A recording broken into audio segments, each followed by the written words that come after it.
Bienvenidos a Vidas Extraordinarias. Hoy no contamos la historia de un rey, un conquistador o un genio científico. Contamos la historia de un prisionero. Un hombre que, desde el banquillo de los acusados, juzgó a sus propios jueces y a todo un sistema. Estamos en Pretoria, Sudáfrica, 20 de abril de 1964.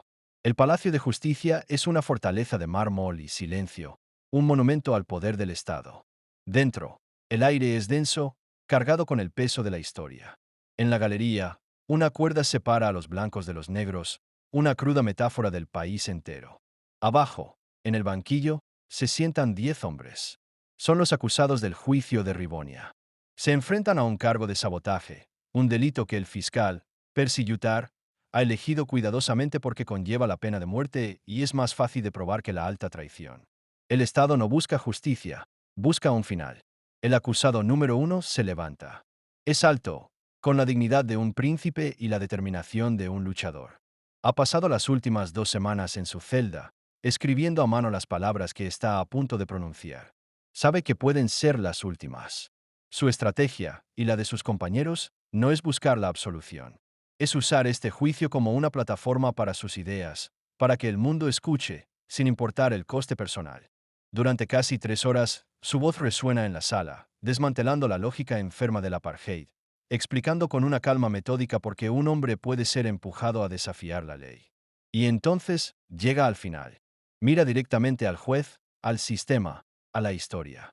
Y pronuncia las palabras que sellarán su destino y definirán su leyenda. Durante mi vida, dice, me he dedicado a esta lucha del pueblo africano.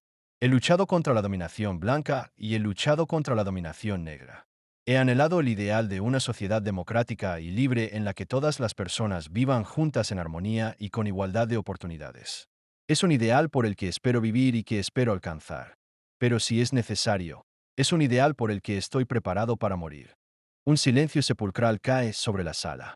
Y entonces, desde el lado negro de la galería, se eleva un sonido.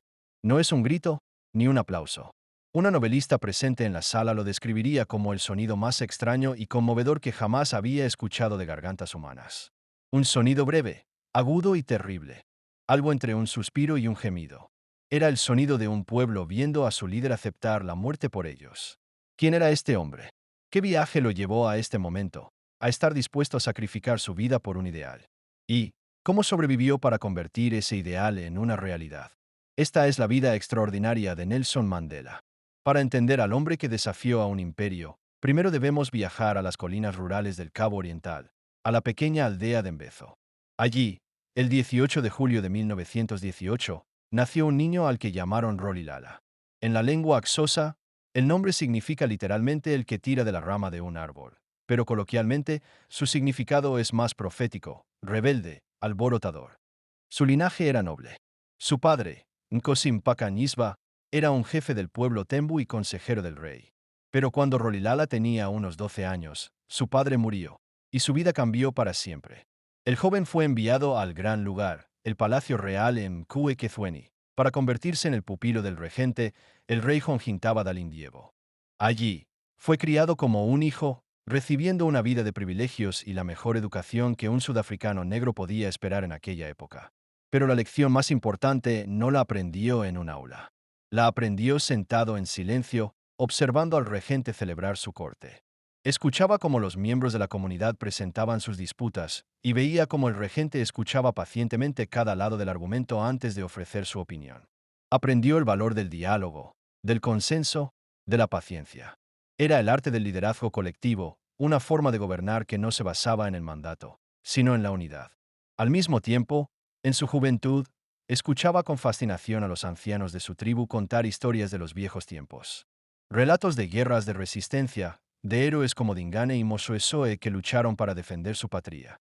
Esas historias encendieron en él una chispa, un sueño de poder hacer su propia contribución a la lucha por la libertad de su pueblo. Este mundo tradicional chocaba con otro. En la escuela La Misión Cristiana, su maestra, incapaz de pronunciar su nombre xhosa, le dio uno nuevo, uno cristiano. Nelson. Fue bautizado en la iglesia metodista y educado en escuelas wesleyanas. A los 16 años, pasó por el rito de iniciación tradicional xhosa, una transición a la hombría que implicaba vivir en el monte y aprender las costumbres de sus antepasados. Vivía en dos mundos a la vez, el de la tradición africana y el de la modernidad occidental. Y fue en la síntesis de estos dos mundos donde se forjó su estilo de liderazgo único. No era solo el jefe que escucha y guía desde atrás, como un pastor que cuida de su rebaño, una imagen que recordaría de su infancia. También era el estudiante brillante, el abogado elocuente, el polemista que podía desarmar un argumento con lógica y retórica aprendidas en las aulas occidentales.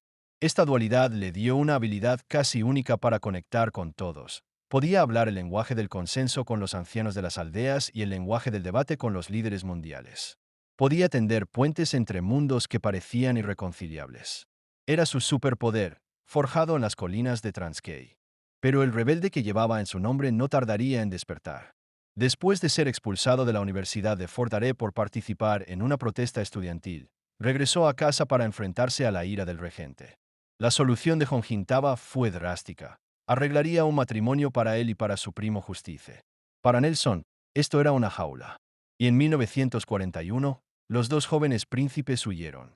Su destino, Johannesburgo. La ciudad del oro. Johannesburgo fue un despertar brutal. La ciudad, cuyo nombre mismo evocaba riqueza y oportunidad, le mostró a Mandela la otra cara de la moneda, el hierro del apartheid. Si en el Cabo Oriental era un aristócrata, aquí era solo otro hombre negro sujeto a las humillaciones diarias de un sistema de segregación racial institucionalizado.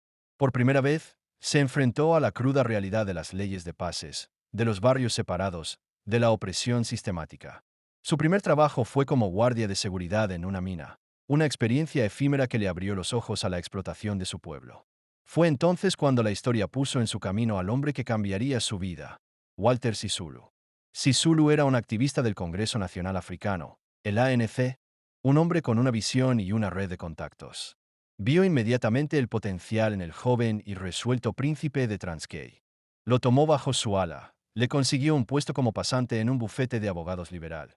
Bitkin, Sidelsky y Edelman, algo casi inaudito para un negro en esa época, y lo más importante, lo introdujo en el mundo del ANC.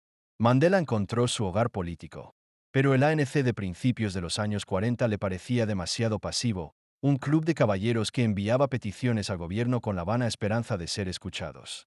Él y una nueva generación de jóvenes activistas, incluyendo a Sisulu y a un brillante estudiante llamado Oliver Tambo, ardían con una impaciencia diferente.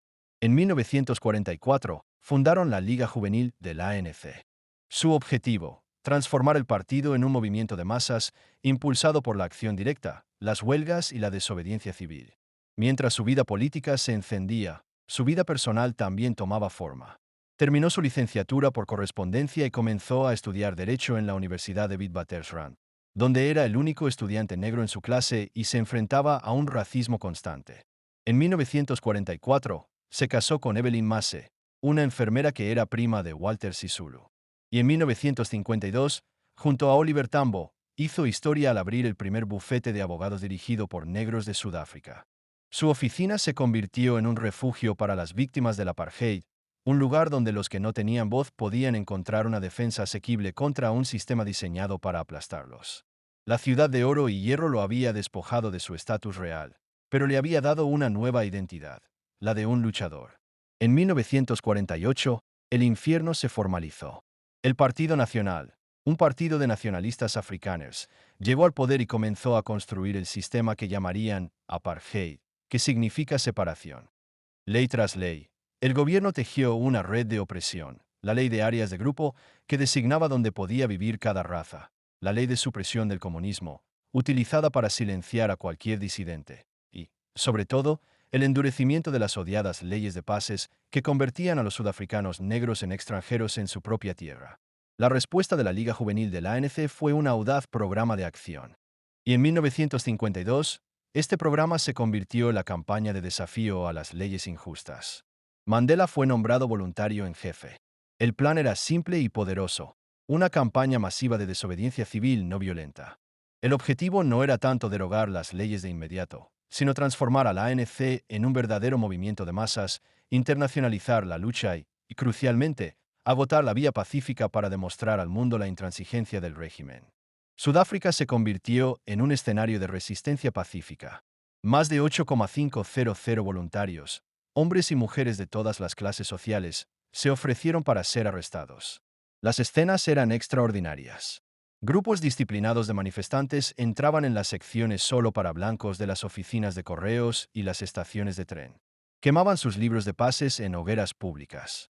Violaban los toques de queda. Cuando la policía llegaba, no había resistencia. Los voluntarios subían a los camiones policiales cantando canciones de libertad, como Nkosi Sikelel y África, con el pulgar levantado en el saludo del Congreso. En los tribunales se negaban a pagar las multas, eligiendo la cárcel para colapsar el sistema desde dentro. La campaña fue un éxito estratégico rotundo, aunque a primera vista pareciera un fracaso. Las leyes no solo no se derogaron, sino que el gobierno respondió con una brutalidad aún mayor. Nuevas leyes que castigaban la protesta con latigazos y largas penas de prisión. Mandela y otros líderes fueron arrestados y recibieron sentencias suspendidas. Pero la campaña había logrado sus verdaderos objetivos. La afiliación a la ANC se disparó, pasando de unos 7,000 a más de 100,000 miembros.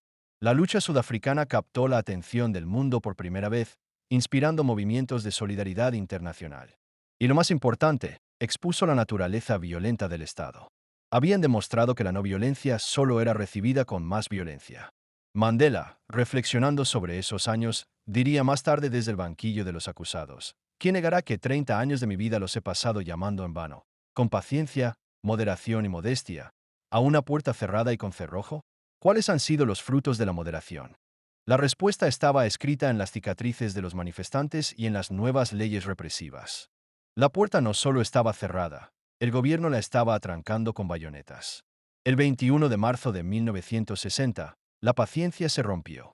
En el municipio de Sarpeville, una multitud se congregó pacíficamente frente a una comisaría para protestar contra las leyes de pases. La respuesta de la policía fue una ráfaga de fuego de subfusil. 69 personas murieron. Cientos resultaron heridas. Muchas de ellas, mujeres y niños, recibieron disparos en la espalda mientras intentaban huir. La masacre de Sarpeville fue un punto de inflexión sin retorno. Fue la prueba sangrienta de que el gobierno no dialogaría, no cedería, solo respondería con fuerza letal. El mundo reaccionó con horror. El gobierno sudafricano, lejos de mostrar remordimiento, declaró el estado de emergencia y prohibió a la ANC y a otras organizaciones de liberación. Para Mandela y muchos de sus compañeros, el debate había terminado. La no violencia, como única táctica, había muerto en las calles de Sarpeville.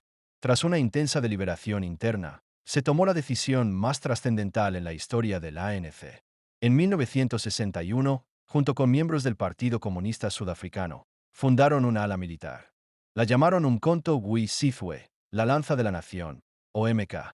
Para proteger al ala política de la persecución legal, MK se estableció como una organización técnicamente independiente.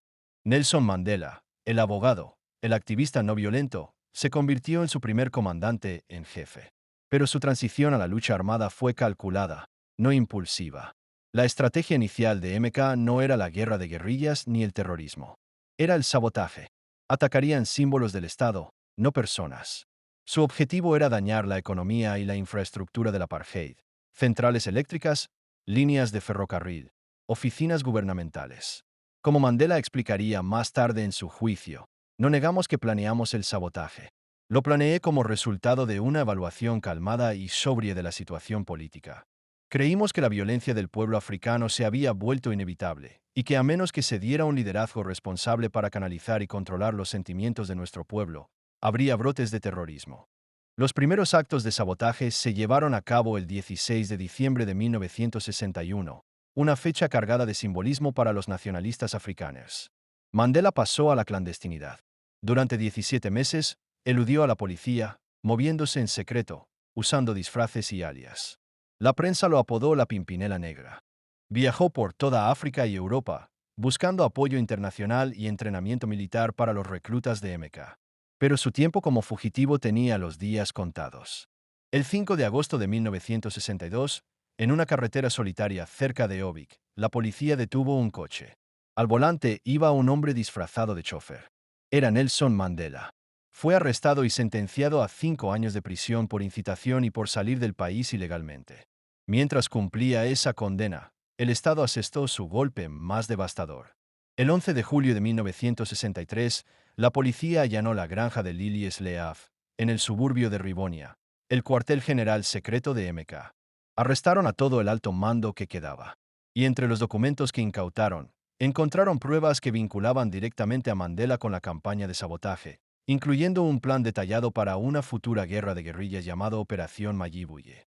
Con esas pruebas en la mano, sacaron a Mandela de su celda. Ya no era un simple incitador. Ahora era el acusado número uno en un juicio por sabotaje que podría, y probablemente lo haría, llevarlo a la horca. El camino del príncipe rebelde, del abogado y del activista, lo había conducido al banquillo de los acusados, donde se enfrentaba a la muerte. Tras la sentencia a cadena perpetua en el juicio de Rivonia, Nelson Mandela fue enviado al lugar más temido de Sudáfrica, la prisión de Robben Island, una isla rocosa y azotada por el viento frente a la costa de Ciudad del Cabo. Allí llegó en 1964, y allí pasaría los siguientes 18 de sus 27 años de encarcelamiento. Las condiciones eran inhumanas, diseñadas no solo para contener, sino para quebrar el espíritu. Los prisioneros políticos sufrían el trato más duro. Pasaban sus días en la cantera de cal, picando piedra bajo un sol implacable. El resplandor de la roca blanca dañó permanentemente los ojos de Mandela. La comida era escasa y se distribuía según una jerarquía racial. Los prisioneros negros, como Mandela, recibían las peores raciones, menos que los prisioneros mestizos o asiáticos.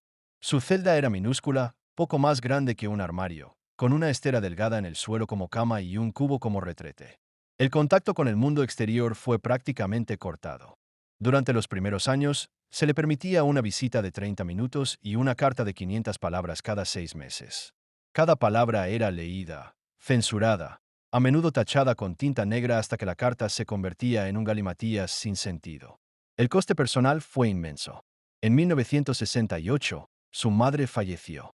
Se le negó el permiso para asistir a su funeral. Un año después, en 1969, su hijo mayor, Thembi, murió en un accidente de coche. De nuevo, se le negó el permiso para llorar su pérdida. Pero el régimen del apartheid subestimó al hombre que habían encerrado. En lugar de romperse, Mandela se propuso transformar la prisión en un campo de batalla por la dignidad. Lideró con el ejemplo. Cuando le ofrecieron un trato especial, como raciones de comida mejores o eximirlo del trabajo duro, se negó rotundamente. Solo lo aceptaré si todos nosotros lo recibimos, decía. Organizó a sus compañeros, estableciendo un código de conducta y una estructura de autogobierno clandestina llamada el Alto Órgano. Insistía en pequeños actos de desafío que reafirmaban su humanidad. Cuando los guardias les ordenaban correr, ellos caminaban deliberadamente despacio.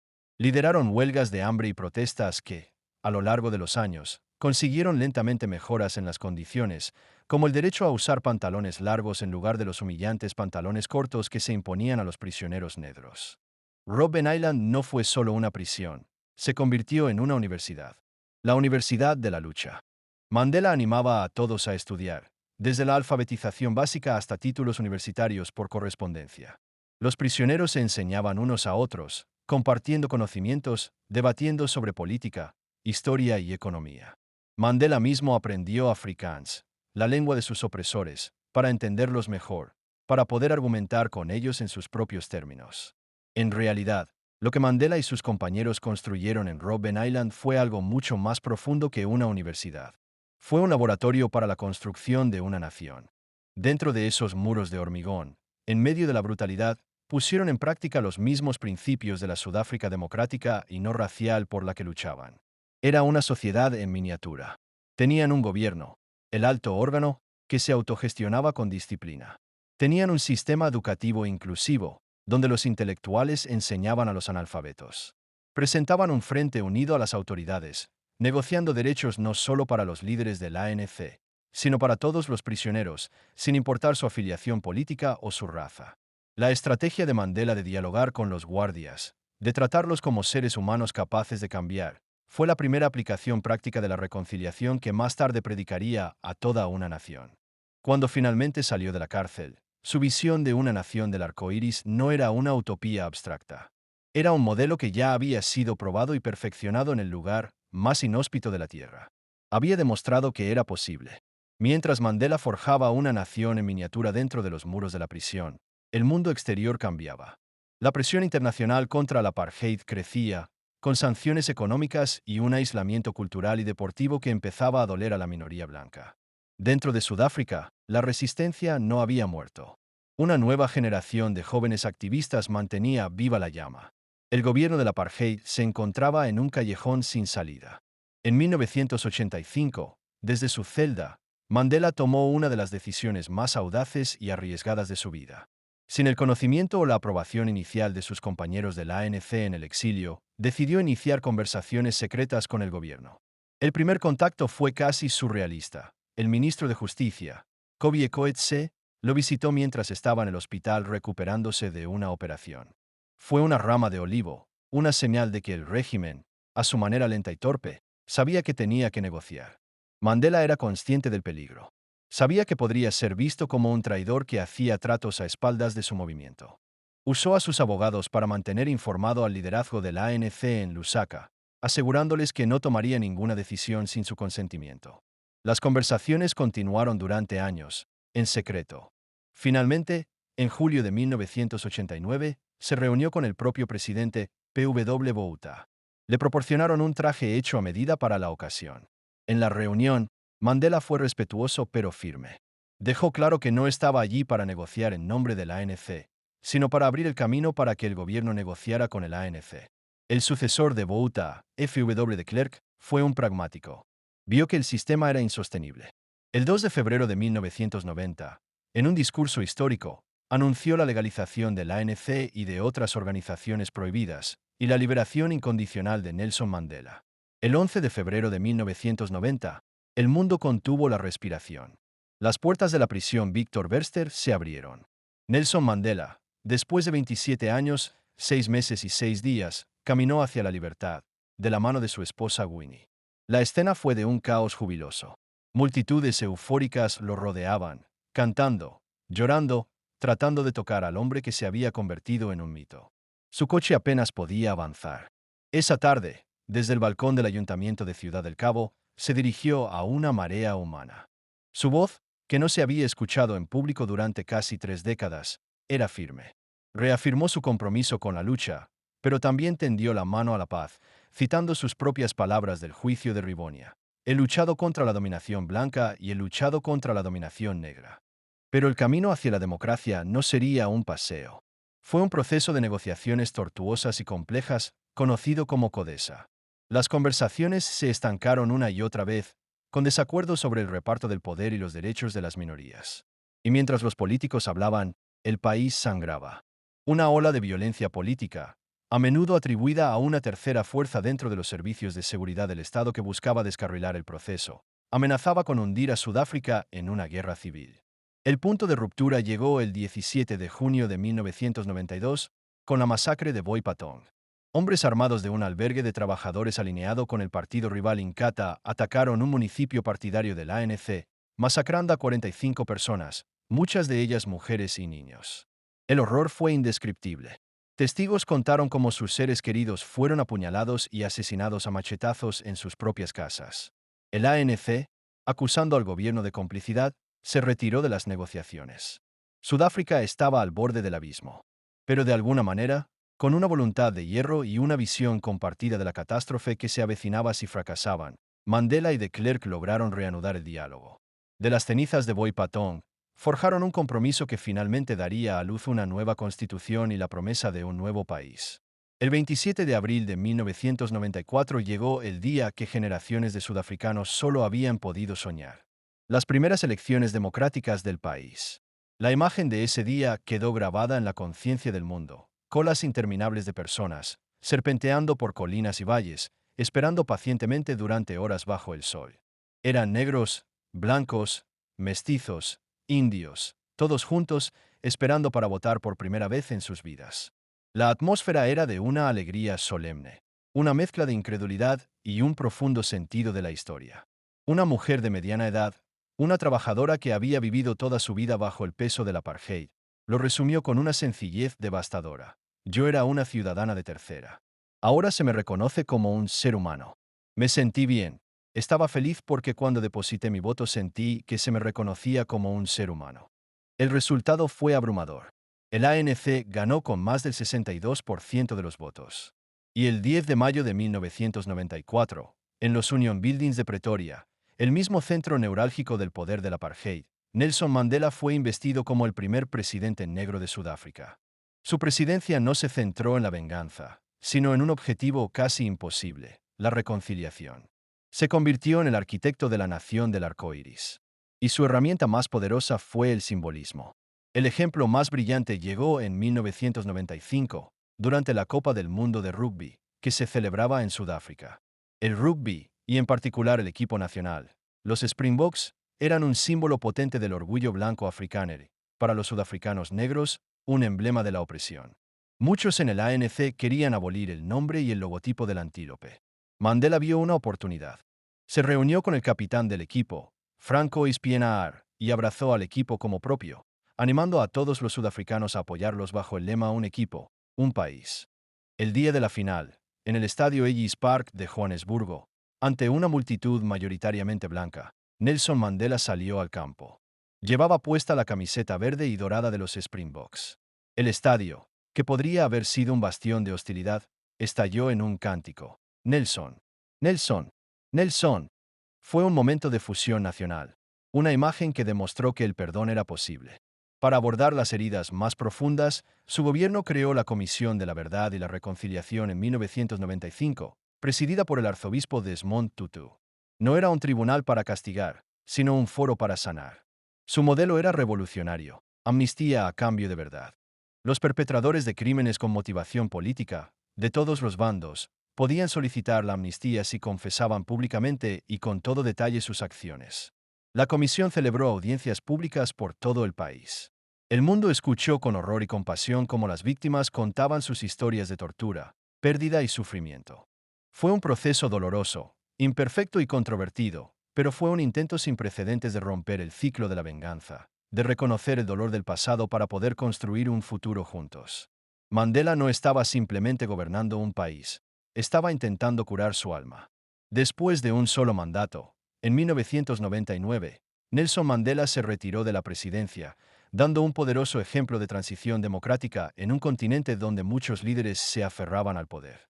Pero su trabajo no había terminado. Su jubilación fue simplemente una nueva fase de su servicio.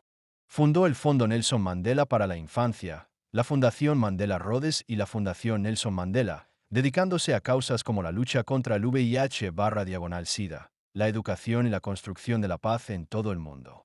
Se convirtió en un estadista global, una conciencia moral para el planeta, un símbolo viviente de la paz y la reconciliación. Pero su mensaje más importante, su legado final, lo entregó en Londres en 2008, a punto de cumplir 90 años. Ante una nueva generación, recordó al mundo que la pobreza, la injusticia y la enfermedad persisten, y que nuestro trabajo está lejos de terminar. Y entonces, nos pasó el testigo a todos nosotros. Decimos esta noche, proclamó su voz, ahora más frágil pero no menos poderosa, después de casi 90 años de vida, que es hora de que nuevas manos levanten las cargas. Ahora está en sus manos. Esa es la esencia de la vida extraordinaria de Nelson Mandela. No es la historia de un santo, ni de un superhombre. Él mismo insistía en que era un hombre corriente que las circunstancias habían convertido en líder. Es la historia de un ser humano que, enfrentado a la injusticia, eligió luchar. Cuando la lucha pacífica fracasó, eligió las armas. Cuando fue encarcelado, eligió la dignidad y la educación. Y cuando tuvo el poder, eligió el perdón. Su vida es la prueba de que un solo individuo, armado con coraje, principios y una profunda humanidad, puede cambiar el mundo. Su historia no termina con él. Termina con nosotros. El llamado a la acción resuena hoy. Ahora está en sus manos. Nos corresponde a cada uno de nosotros, en nuestras propias comunidades, en nuestras propias vidas, encontrar la manera de levantar esas cargas, de luchar contra la injusticia, de construir puentes en lugar de muros y de hacer de cada día un día de Mandela. Ese es el verdadero monumento a su vida. Un legado que no está tallado en piedra, sino que vive en la acción.